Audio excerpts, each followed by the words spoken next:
Shakespeare. All right, everyone. Welcome back to the podcast. And this week we have a really amazing writer on. His name is Kristof Morrow, right? I'm saying that right? Morrow. I'm horrible with names. I'm going to try to pretend like I know names. He's the most incredible thing we've ever seen on this show. Christopher McEnrain. I can imagine like how many people have probably gotten your name wrong, and you're just like, it's pretty simple, but you'd be surprised. The most simplest names that people like screw up on a daily basis. Most people, what they get wrong is the second son. They write S-O-N. Like, that's what I've seen. So many interviews, it's S-O-N at the end. I'm like, you're like, that's not what we're talking about. Well, Kristof, thank you so much for being on the show. I am very excited to have you on because we're going to talk about your great book series, if I can say that. Volumes 1 and 2, which are currently out now. We can get on Amazon and all your publication websites, and we'll give the links for those. Kind of want to talk about your aspirations for becoming and continuing to being a writer, and kind of see where the flow goes with that. So, first off, how is your February going? I can't believe it's already February 2024. I mean, we just started this new year off. Is it going to go by just like that? Like, what is happening? Shakespeare. One of my favorite memes I saw recently was about I survived the year of January. Because it's like, honestly, it's already the 5th of February and it's like just started. January was like, oh my God. I was like, when is this? Everybody was like, what's happening? There's this weird time warp that everyone comes possessed by the same inclination that there's something wrong. It's taking too long. Yeah. I think that everyone is anticipating to have a very tumultuous year, and when there's not an event, it can, it prolongs the way we think about things. So So February is, what's really funny? Actually, I'm single, so I'm like on dating apps and whatnot. Yeah, they're going crazy right now. Yeah, not because of me or anything. I think it's because of Valentine's Day. And like the people that are on the app don't want to be alone, and so like I totally get that. It's like, I mean, I'm right now. Currently in a relationship now, but I remember those times of being like, I remember at least living in New York City, it was always like, okay, February 14th, do we go to a movie that day? Do we hang out with our friends? And the funny thing I used to do with one of my best friends years ago, we were both single at the time, and I think he had just broken up with his girlfriend, whatever the case was. And we said, we're just going to watch slasher movies on Valentine's Day. Just take it a whole different direction and just like make it not about lovey-dovey stuff, but just like make it really random and stupid. So that was a thing for a while. And then obviously you fall in love and that crap changes. But I don't think we don't even really do anything. It's more of like, that's another holiday. Okay, cool. Let's hang out. Let's have a good time. Yeah. I totally get that. They should have meetups, though. They should actually have people just like meet up. It's February 14th. You all get dinner, have fun, talk, and something organic could happen. So I think they should be the thing that happens. I think. I don't know. Mm-hmm. Yeah. So we're not. I don't think we're pro. I don't think we're pro-social enough. We're too. No. We're apprehensive. COVID made a lot of people I think that one thing that I learned from friends of mine, especially a lot of women, they were enabled to have boundaries, and they were actually enforced, and they got used to having those boundaries and able to, and having the authority to be like, get away from me. And it's really powerful metamorphosis, I think, for a lot of people. And that kind of like rubs a lot of other people the wrong way that have been, they push themselves into people's lives. So those things are at odds right now. Yeah. Also, it's like so many. I'm a big award season person. Like I feel like because of the writer's strike last year, and as a writer in solidarity, totally understand it. But it's like everything's just coming all at once, and I'm like, how many award shows can you fit in 1 month? Like it's ridiculous. And then we literally have just at the Grammys. Now we have the SAG Awards end of this month, and then I can't keep with all these things. And then finally the Oscars are in like March, and I'm just like, Is there a break anyway too? I mean, I know I'm not a celebrity, but if I was a celebrity, I'd be like, how many of these things do I have to go to? I don't get it. I'd be like, this is just way too many in just a short time. I have no interest. Oh God. Oh God. Yeah. No. But I would be, yeah, like similarly to like some celebrities who are new money. They didn't come from money. They're not like, there's no nepotism involved in their career. Yeah. And they move into these rich neighborhoods and they just mess with their neighbors. Because like that's like, they came from the poorhouse, right? And they're like, Yeah. that's what Yeah. I'm gonna be like. I'm gonna be like, I'm just gonna take like random people to the Oscars. So that's what I would do. If I had to go, I would be like, I know a really great barista in the street. His name is Kyle. Kyle and I, he's a cool dude. Kyle and I are going. Kyle, you're going too. Yeah, Kyle's like, wow. If you think about it, they're just fancy proms. Like I always think about it's like, you go to the prom, like you're in high school. God. It's like you get dressed up for one night, you have a good time, you have fun, you pretend to like someone or you not like someone, and then it's like it's over. It's just the same thing over and over again. But anyway, I digress. I think February is going to be fun. Also, it's Black History Month. Woohoo. And I really hate it's the last, it's always the shortest month of the year, but we got Juneteenth.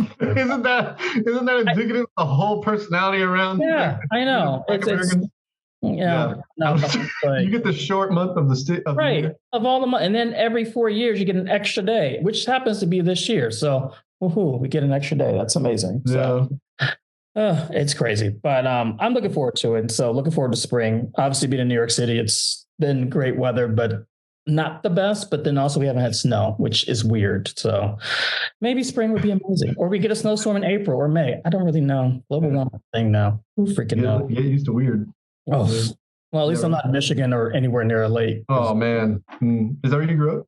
No, but my dad used to live in Buffalo. So I used to go visit him a lot, like in Lockport area in Buffalo. And like, oh my God, that lake effect is no joke in the winter. Bro, you don't even tell me. I was stationed in Great Lakes. Oh, bro. Oh my God. No. I have triggers thinking back to those winters. I'm like, no. Oh God. Me too. I'm just thinking about it. Yeah. I also don't know how they play football and like the Bills and all this. I'm like, how do y'all do this and not have an indoor I'm like, I don't get it. That just seems like death to me. I don't get it. No, thank you. No, thank you. So hopefully winter is not coming back anytime soon. So we're going to move towards that. But anyway, let's get into learning more about you, Kristof. Give us a little bit of background about yourself and a little more about you and how'd you get to where you are today? Shakespeare. Well, if we're starting from the very, very beginning, it would be because I was 13, and we had this assignment where we had to write a letter to soldiers that were serving in Iraq and Afghanistan. Oh wow, okay. And I'm like we're what it's like, we're Americans, so to me it was a solemn thing, and I wanted to do it well, and so I really poured myself into that. I had a 50-minute period, I think, how classes in 7th grade. Yeah. And I wrote the letter, and I just remember feeling this really profound sort of music, like, for some reason it just made sense to me, and I gave the letter to my teacher and I left, and I didn't think anything of it. I enjoyed the experience of writing it. I really enjoyed it more than anything that that would otherwise be productive in some way. It was the first productive thing I'd ever done that was useful and helpful, and I loved it. I actually really loved it.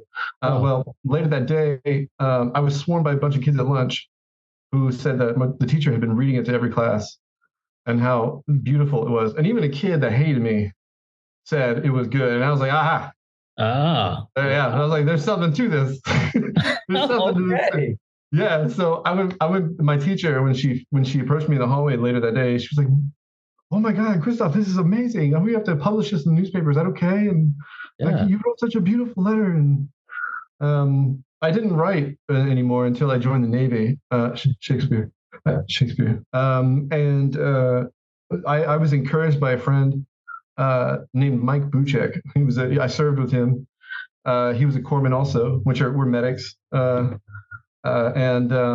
he told me that something I'd written sounds like song lyrics, which is not a compliment, but somehow I took it as a compliment. It's not, you know what I mean? It's like it's nothing. It's like, that's a story. He could have said that, and that would have been less impactful. But Right. anyway, yeah. And so I took that to heart, and I wrote. I just started writing and experimenting with sounds because there's a great deal of there is music to it, and there is something resembling a science to it that imparts a useful understanding of why that happens, Right. why that sort of that synthesis makes sense in everyone's mind. You know what I Mhm. mean? That Yep. across the board we can decide that we go beyond our own prejudices, and there's a collective. Yes, this is brilliant. This is good, and we don't know what it is, right? It's almost inexplicable, but it's there. So I started writing, and I did that on and off for about 6 years, Mhm. and then I tried to. I got a job as a journalist when I was 27, Okay. uh, and I won an award for feature writing, which I had all of it. I taught myself to write. I tried to go to university for it, and I won some awards. I didn't go to university for it. I went for other stuff, but I Mhm. was in school, and I participated in their annual creative writing contest, and I Oh, won first in all the categories at both schools. that's So, awesome. Really cool. and though when I got the job as a journalist, they I had to audition for it, Hmm. and then the first and only feature that I wrote won an award, and then I won an award for photography as well. And then after I moved to Canada with Hmm. my ex, she's my ex now. Uh, I stopped writing for 5 years because I was diagnosed with Tourette. I was diagnosed with Tourette's, and it really damaged my self worth. It really injured, like my confidence. And so Yeah. it was a lot of, I don't want to say self pity because it really is, it really is injurious to the way you think about yourself. And there's growing pains Yeah. with any kind of disability. You have to learn what you're capable of and what you're not capable of, and those things might change, throughout. So um, after 5 years, I was trying to get a job and work still regular. I wasn't writing yet. And the BC work counselor, the British Columbian work counselor for the government, she said, I cannot find you any work based on Hmm. your situation. Wow. So maybe you should just write. Since you love that, you should just write. Uh, and 10 minutes after I hung up with her, I began writing my book that I Wow. published last year. That's amazing. Oh, Yeah. it's so cool. Shakespeare. You just got right into it. You're just like, all right, Yep. I do this and just pound it I away. didn't have a choice. Was it a story that as we're going to get to the book, but like, was there a story or idea you already had maybe pieced together, or you just kind of just sat down and it kind of came to you and you were like, I'm gonna start writing this? I had a notion. I had two notions that were established that were helpful in generating the further stuff, and that was in the book. There's one element that I can't. I don't want to talk about because it's like part of it's member to what's the opposition, what's the conflict. Okay. But I had that one notion, and then I had simple just a name of something, Hmm. and I Shakespeare. I wrote short stories. I began with short stories, which I think is it's imperative that you practice as a writer if you want to, because that's what every scene is. That's what every chapter is. It's a short Sure. story. Yeah. Yeah, and you synthesize them later. You have them make sense and coherent.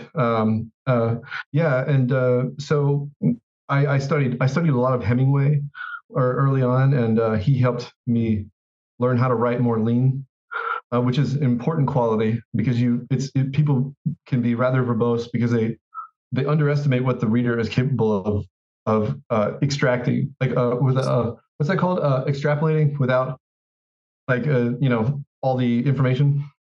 There's a joke on a tough science t-shirt.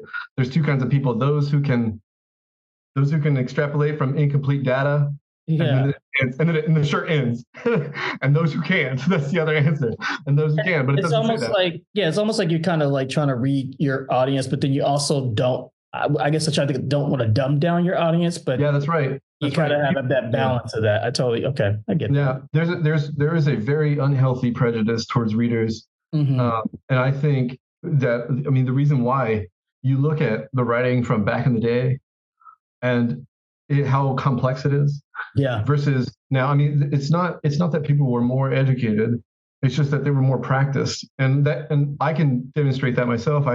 I couldn't read, for example, Joseph Conrad, who's to me is the second greatest writer in English of all time. Right. He's actually from Ukraine. He's a brilliant writer, and English was his third language. Wow. Right.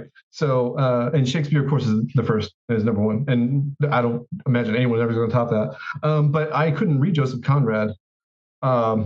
But I couldn't make sense of it. But after I wrote my book and I went back, I realized how beautiful it was, and it made perfect sense to me. It was so easy for me to read, and there is a practice component to Shakespeare, to reading, and Shakespeare.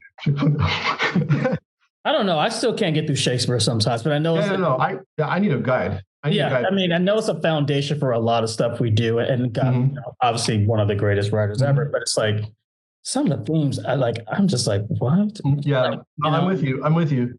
You know what? I've actually his technique. I've sussed it out. I know what it is. Ooh. What he does is he avoids using the word the, the. Look at his stuff. Look at all of his sonnets. Read his sonnets. You're going to find that he instead of using the word the ball, he'll describe the ball in a different way. He'll say, I don't know. I don't want to get into it, but you know what I mean.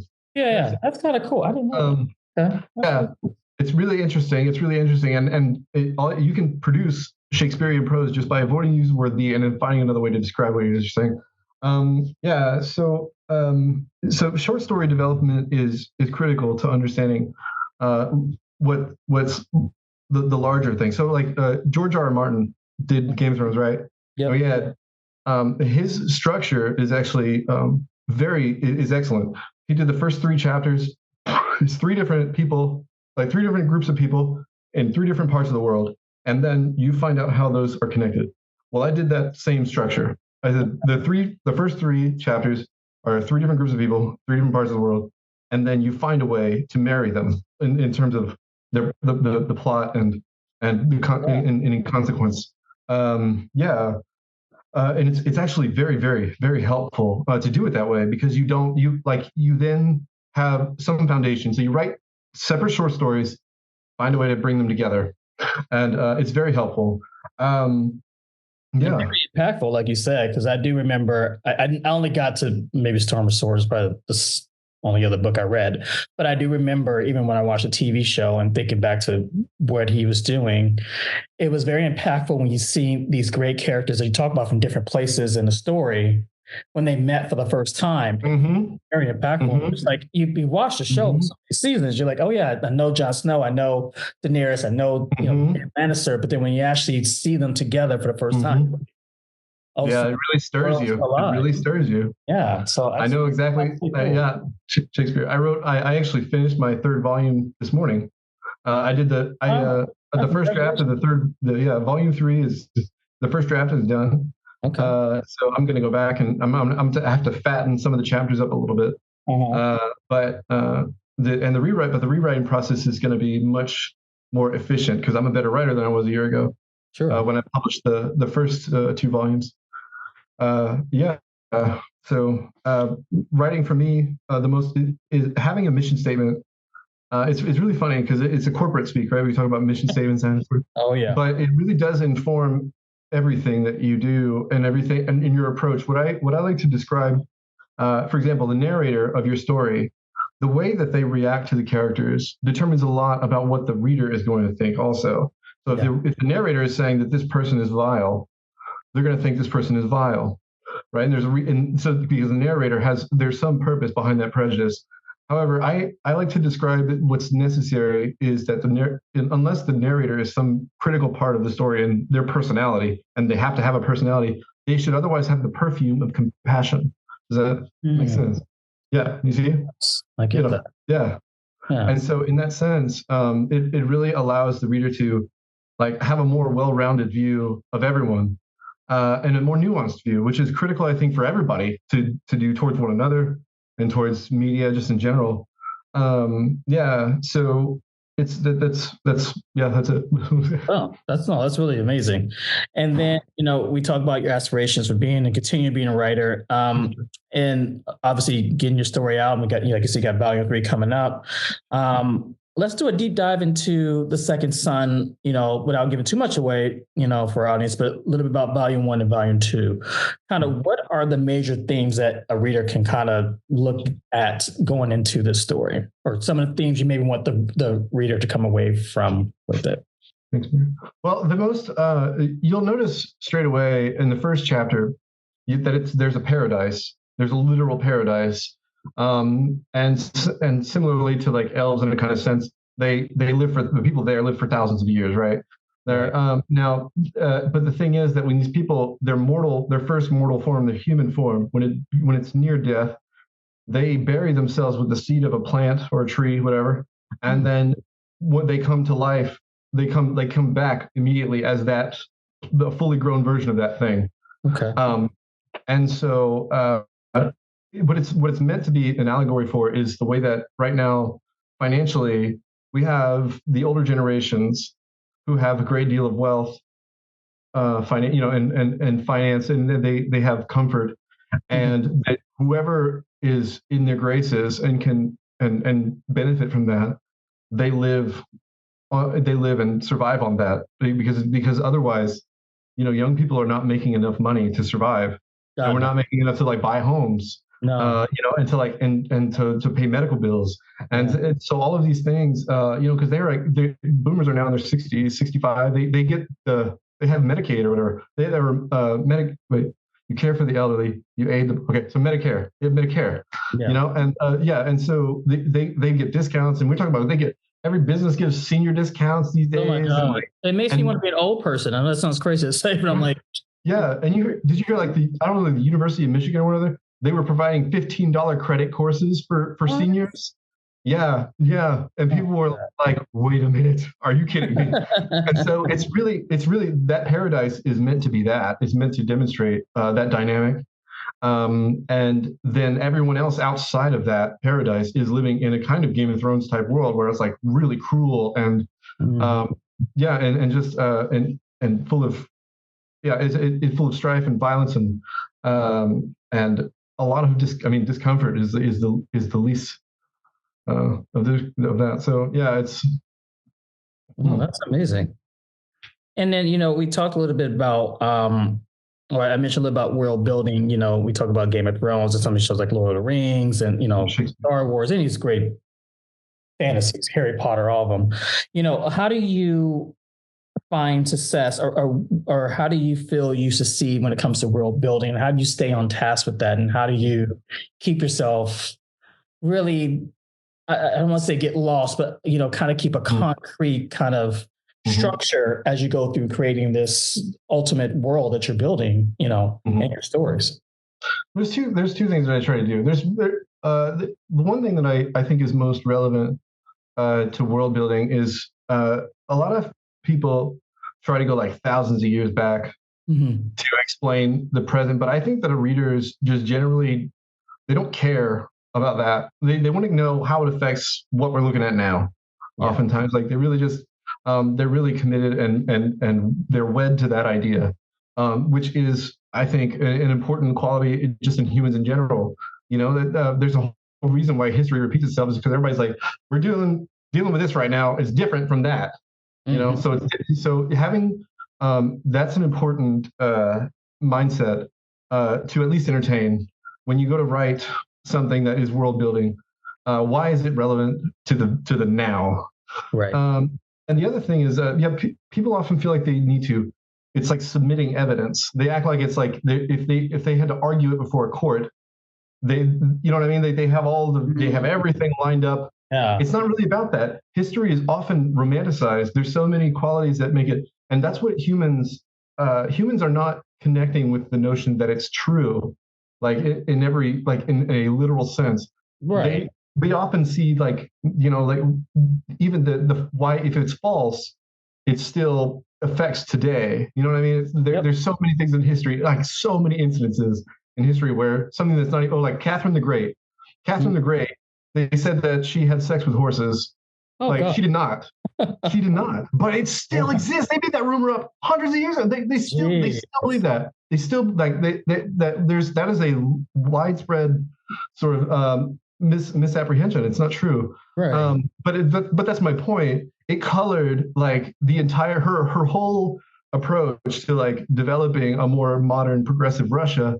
Mhm. And it essentially bastardized that. It made it vulgar in a sense. Right. And so it doesn't matter that it's not true. It's what happened. It still affects it, right?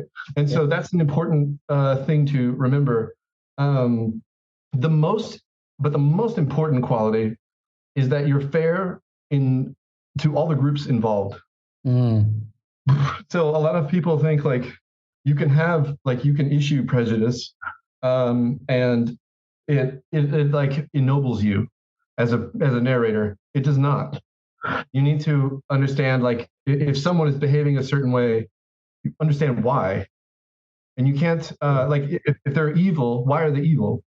There's nothing. Nobody does anything if they, you know what I mean. They don't just do stuff. They have a reason. Everyone has a reason for doing stuff, and I know that a lot of writers know that. They say, "What do they want? What do they want?"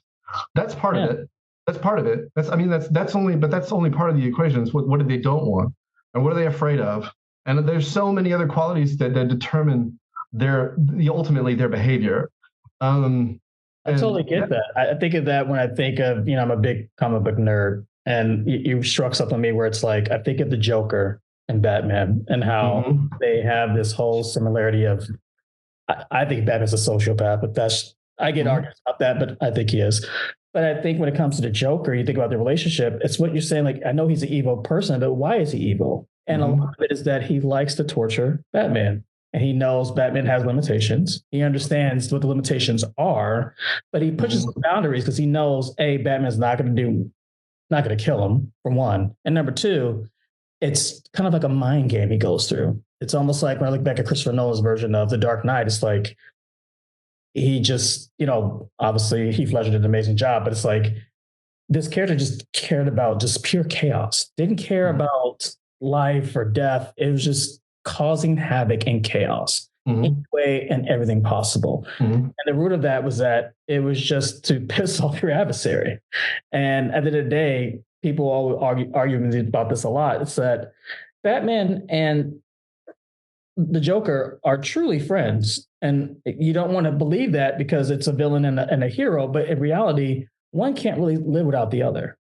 And it's really crazy to think of that. And it's so great you brought that up because it's like, wow, yeah, I can Yeah. respect the character. I can understand the character's motive and what they do, but there's always a connection that goes with that in your storytelling with that. And Mhm. why I think always Batman's Royal Gallery of Villains are probably one of the best villains ever written because they are villains, but they have such a deep history background where it's like you almost feel sad for them in a way, but you're also like, damn, you guys kind of messed up at the same time.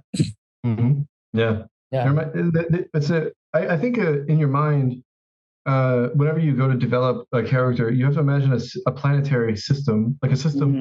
Like you have the Yeah. planet, the gravity, that has the most gravity, Yeah. that informs everything that person does, largely, right? Right. That could be their childhood, that could be, but there's other things. There's moons, the moons that Mhm. orbit that planet, right? And Right. then and the way that they interact with the larger solar system is also relevant. Yeah. Uh, and so that's one thing. And you brought up Batman and the Joker. I would say also Doctor Who and the Master. Oh, The Doctor and the Master are sure. the same. He has a great deal of contempt for his behavior, but the Doctor does for the Master. But the Master is ultimately of the same species and therefore exceedingly rare in Right. that he doesn't have anyone else that he can connect with, that understands the same that same genesis, because Right. that's what they have, and he doesn't want to lose that, and it's so understandable. And sentimental people express sentimentality, being sentimental in very different ways, Mhm. and so and that's an important thing to remember. How like an important quality to develop, like for them, you have to understand what makes them enjoy things. Yes. and not just like yeah, so much people want to focus on conflict, creating conflict and resolving it.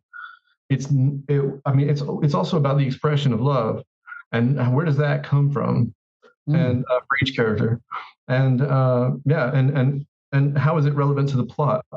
Yes. And yeah. Without getting lost in the process, because you have so many times. One of my favorite literary references. I love Gone with the Wind. I really do. I never read the book.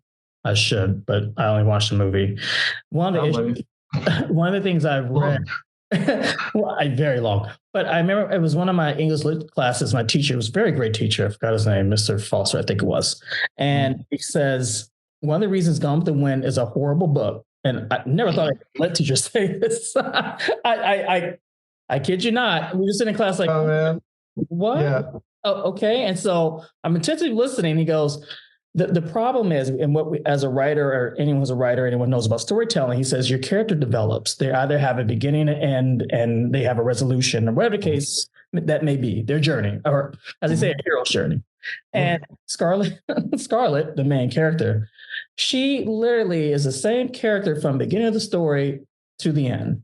I feel like she has no real growth. And you're like, why am I rooting for you? You didn't really do anything. You didn't really do much. And as I went back and watched the movie after he told me this, I'm like, oh my God, he is actually correct. Like, this is literally the same character. And I'm just like, why do people think it's such a great, amazing book? And it's like, she doesn't do I think it was one of the few, it was just a very, I think it has a lot to do with the fact that women were not enabled to write. And she did a fine job relative to like what she was like. Oh, of course. Like what she was allowed, like she was given license to do because of the way that society treated women back then, and still in many ways to this day. In fact, I don't know when that book was published, but I think that women have fewer rights now than they did like in that time. So probably it's really quite. It's very troubling, in fact. Yeah. But I guess, like you said, the writers work with what they can. You know, I think back to great books like Great Gatsby, or, you know, Grapes of Wrath. You know, it's like at the times, but also you're correct. Like, we don't write the same ways, but we also experience things differently. But I just, you know, in my generation, at least, and we're probably around the same generation, it's like, I just will always root for a character if there's some level of growth or change, tragedy or non-tragedy. It just makes a story go in a way. I'm not a foretelling person about a lot of sequels, even though I work for Disney and I grew up in the whole Disney bubble of sequels sell money, you know, whatever. But it's just like, I think sequels are only needed if there's a level of a story that's probably foretelling of a character's growth. One of the problems I had with Star Wars was that, and I'll get a lot of flack for this, but I love the original episodes 4 through 6. I think 1 through 3 kind of give the backstory to who Anakin was. Did we necessarily probably really need to know more about Anakin before he was Darth Vader? Probably not, but it gave some sub context of who Darth Vader was, which is great. But I felt like the 3 movies were fine just as they are. And then the other 3 came along, and great to watch. Don't get me wrong, fan favorites, whatever, you know, want to say, but did it, I'm like, Andor is the only one that is really very well written. Andor is the best written Star Wars anything. It's the best. It's not even close. It's not even close. No, and you get all these other things, and it's like, and nothing against the writers and the storytelling. I understand why you make it and why you make all this money, do those great things, but I think it takes away from the context of what the story is really about. I mean, it was a sci-fi space opera.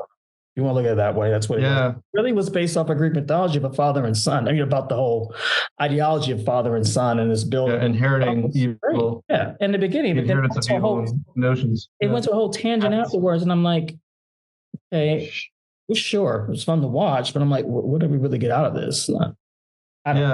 He's a very awkward writer. George Lucas. He's a very awkward writer. Yeah. And he makes the actors like Natalie Portman. He really deliver those lines very awkwardly too. Yeah. And so, but the thing is that the higher concepts, if you remove yourself from like its execution and study like what he did, that's quite good. That's quite good. Absolutely. It's really the way his presentation is wanting for me. Yep. It's really about his ability to manifest plausible, like space politics, that sort of Oh thing. yeah. And yeah, and to really and honestly, there's another thing actually reminds me of the most important rule. Number one, the most important thing is the characters is the most important. There's nothing else more important than the Yep. characters. I agree with you. You know, 100%. and yeah. Um, Now, and the other thing is when you say if you catch yourself saying humans would never do that, you've already fucked up. You already messed up. You Touche. already messed Touche. We can do up. a lot of things you think, and Yeah. also right things you can make anyone do. So Hmm. that's just really great. And I guess it takes us back into like, your view on storytelling, which, I could tell from some of the synopsis I read about your book, you're really in depth with your characters. You're really good about world building, what for you is really key when it comes to storytelling? What are some of the guidelines you stick to make sure you have a compelling story that you are telling your audience? Number one is having a consistent voice. Mm-hmm. So like imagining I would imagine literally imagining a certain voice Yeah. every time that you write. And so it's like it's almost coming from the same person every time, and that personality. And storytelling. Oh God, there's so much about storytelling that's important to remember. But the most important thing is that it needs to be human. Mm-hmm. And Yes. people try to describe it like a historian. I just don't think storytelling, like it can be done in two ways. Really, there's like you have like Charles Dickens, where it's a celebration, right? It's a celebration of language, of our philosophies, and all of these other qualities that really elevate our intellect, right? And then Right. you have writers like J.R. You have Lord of the Rings, which has no prose in it, virtually no prose. The Yeah. dialogue is very well done, but every other part of Lord of the Rings, it has like there's no prose in it. There's no prose, so it really relies on the charm and of in storytelling, because the notion that anyone can achieve anything, like Yeah. Frodo Baggins, like being able to bring the ring to Mount Doom with Samwise Gamgee. Like that is a very powerful, that underdog notion is really compelling to humans, and I find that admirable.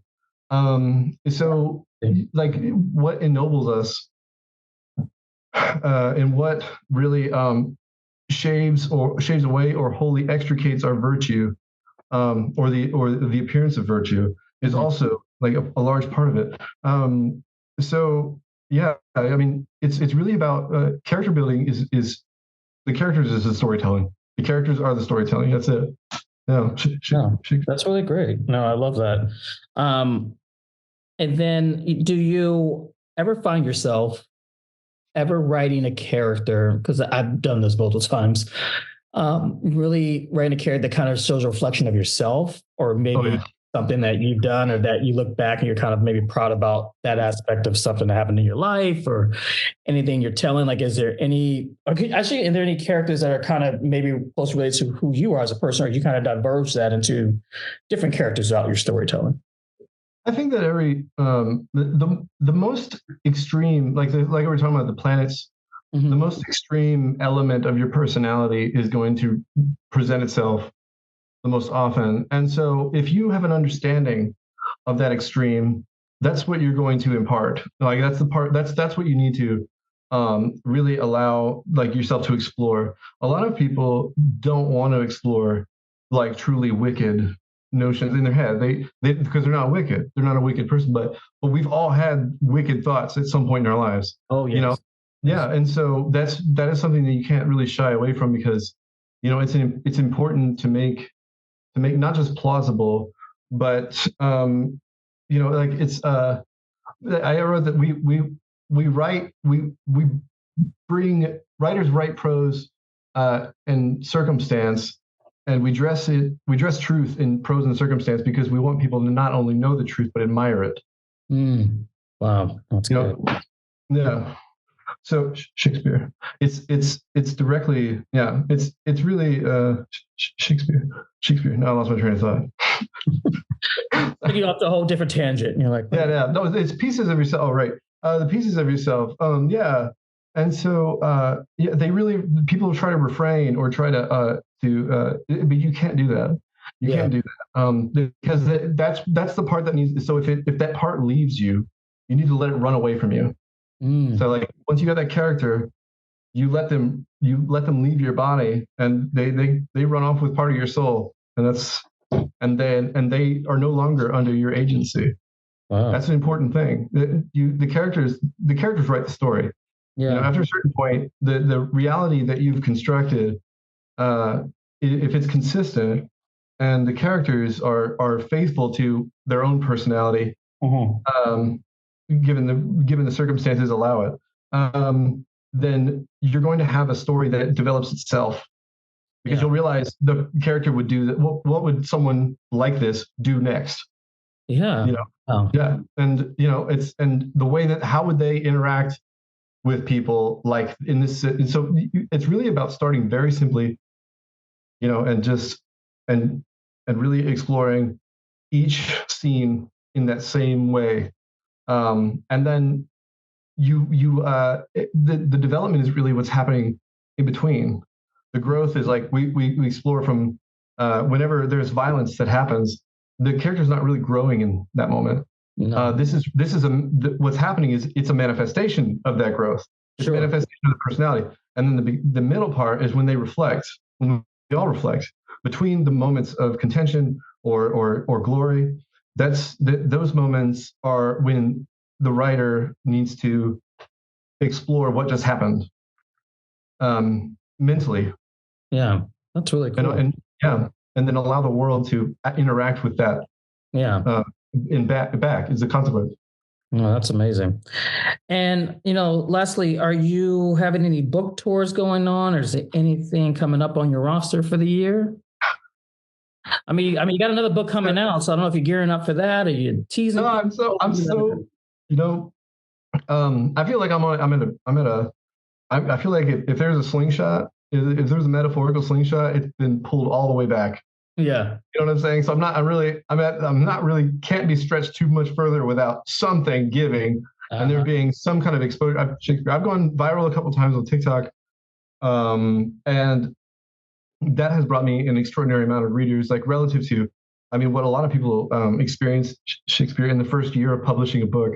Yeah. But I'm in the first year of publishing my book, and I'm not even done with it yet. It'll be a year since I published on February 18th, but my audience didn't even really exist until almost July, right? Right. And so if my and right now, I told you before the show started, of course, yesterday I learned that my book is like there's actually professors that are recommending their students my work in the Yeah. context of literature, in the context of like Charles Dickens. They're saying if you want to study Victorian literature, and this is one writer that does it in a modern way, and Yeah. I'm the modern way, and with modern sentiments, having all kinds of every kind of love, and all kinds of there's the things that I omitted was racism and sexism because I'm probably the least informed on that, given everything about me.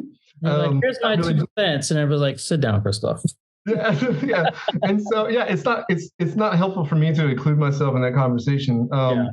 And also my other rationale was that I think a lot of people deal with it already, like Yep. both in media and in real life. So I was like, I wanted to. I saw Tolkien. I was really inspired by Tolkien's. The characters really, like I said earlier, they can do if they can do anything. So there's women that are incredible. Like there's one character that says they call her name is Romelia. She's a rebel leader, Hmm. and it says she did walk with Omen, and a parody of deference meant her foes would call her wide lightning for Oh. when because she's a big and tall black woman, and she carries a big ass sword, and it says for when seized by her blade, it was as though you chased the breath of God. Okay. Yeah, so she's fast too. She's fast and real big, and yeah, she's half immigrant and half native. So that's, you know what I mean? So it supports a lot of elements that we see in real life, where we have like President Obama, who was obviously one of his parents was from I think Kenya or something, and his mother was American, and he was born in Hawaii. And there's a whole, like these all these different elements. He was raised by I think he had a white grandmother or something. Anyway, it really created an interesting synthesis of principle and understanding of the world that like otherwise a lot of Black Americans, I think, are deprived of.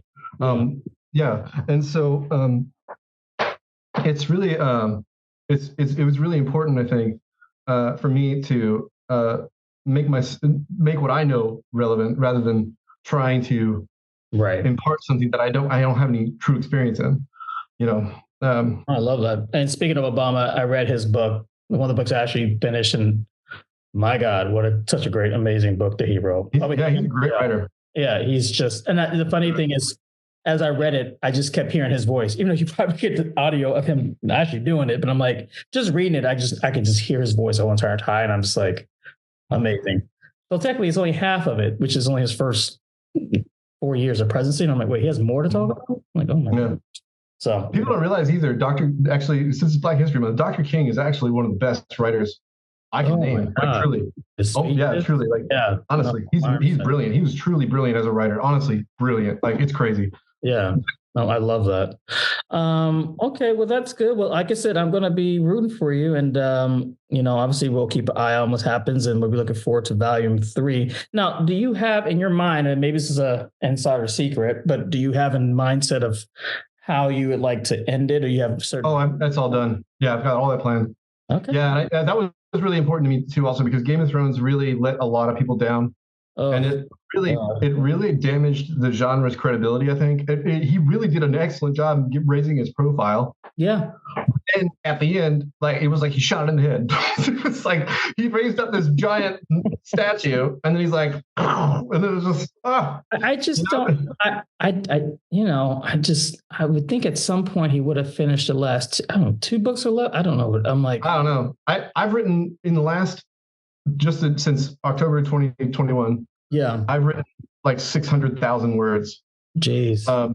Yeah, and this year alone, I've written 200,000. Yeah. Yeah, and so I wanted to. It was really important to me that I not only had a great ending, but that it was plausible. Mm-hmm. Right. And and in that sense, when it's faithful to reality, there's going to be both good and bad, like truly good and bad. Absolutely. Yeah. I mean, one day you might finish the books. I'm going to say no to that, but who knows? Hold on to faith. He's kind of high maintenance though. He has to write on like a 1980 something computer. I'm not surprised. And I've written on my phone, like, like in a car, like, I don't see it's so, come on, man. I mean, I will say the one diva moment I had when it came to my storytelling, my writing was that I was like, I just want to go to Tuscany, living under a Tuscan sun, drinking coffee, having my typewriter, and just writing. And that's also, he was like, that's a little extreme. I'm like, I know it is, but I just feel like it'd be fun to do. Just go there for like 6 months and write in Italy. And I don't know, I'll be inspired. You can learn a lot, actually. I mean, it's helpful. I think you can, honestly. It's helpful. You probably, I mean, like, I don't know how much Italians, I don't know how they interact much. Like, but they're like, they're a lot. This whole thing is real. It's real.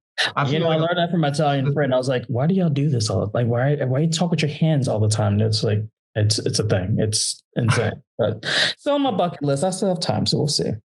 All right. Well, anything else you want to plug? Anything else we should know about? Anywhere people can follow you on your socials? You want to let anyone know?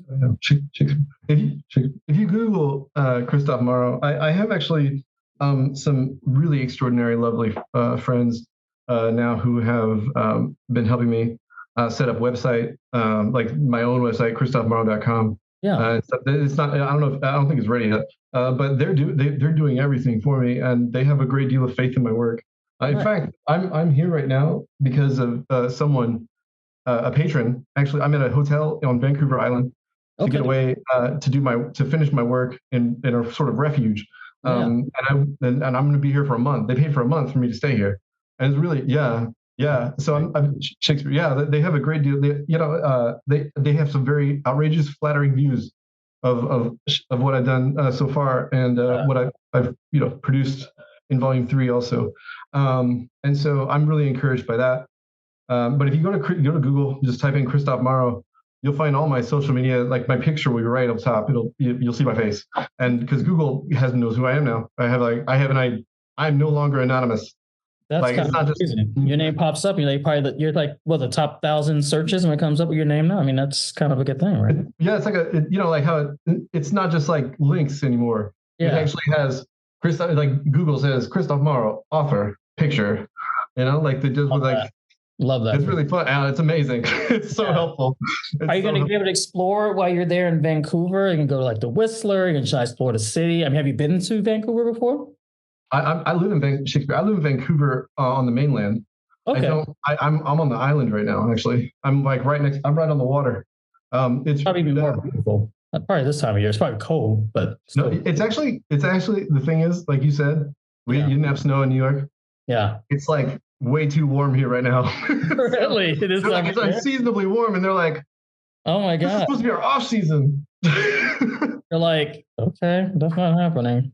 Yeah. The book has climate change. The book is all about climate change. It's about the decay of complex natural systems and society as a whole. Like, you will know, honestly, you will know the ending if you just understand the way society functions after order decays so much. Wow, I love that, and we need that because apparently, according to an ex-president, climate change is not a thing. But oh Lord have mercy. Yeah, we'll have to deal with that in this upcoming year of elections. That'll be so fun, won't it be? You don't have to worry about that in our country, so good for you. Good for you. Well, Kristof, thank you so much for joining us. It was such a pleasure talking with you, and hopefully we'll cross paths in the future. And we'll be looking forward to Volume 3. You don't have a release date for Volume 3. You're just in your. It's gonna be this year. It'll be this year. Okay. It will be this year. Yeah. You won't pull a R. Martin and just wait another. Oh no. To get done. Yeah. I wouldn't judge you, but I'm saying you want to go back a year or so, figure it out. No, the first draft's done. I'm really anxious. I work all the time. I am very obsessive about my work. Everyone that I know says I'm the hardest working person, like a most obsessive, hard working person. There's no, like it just in general, like because I am that way. I work all the time. Yeah. Okay. Well, hopefully. Okay. Well, we're looking forward to it. Well, thanks for being on, and thanks for everyone for listening. And stay tuned for our next podcast, which will hopefully be out sometime this month, because I'm going to be very good this year and get a lot more done than I did last year. But also it's the holidays, so don't get mad at me because I know you guys were busy too. All right. Thanks a lot, Kristof. Thanks a lot for being on. Appreciate it.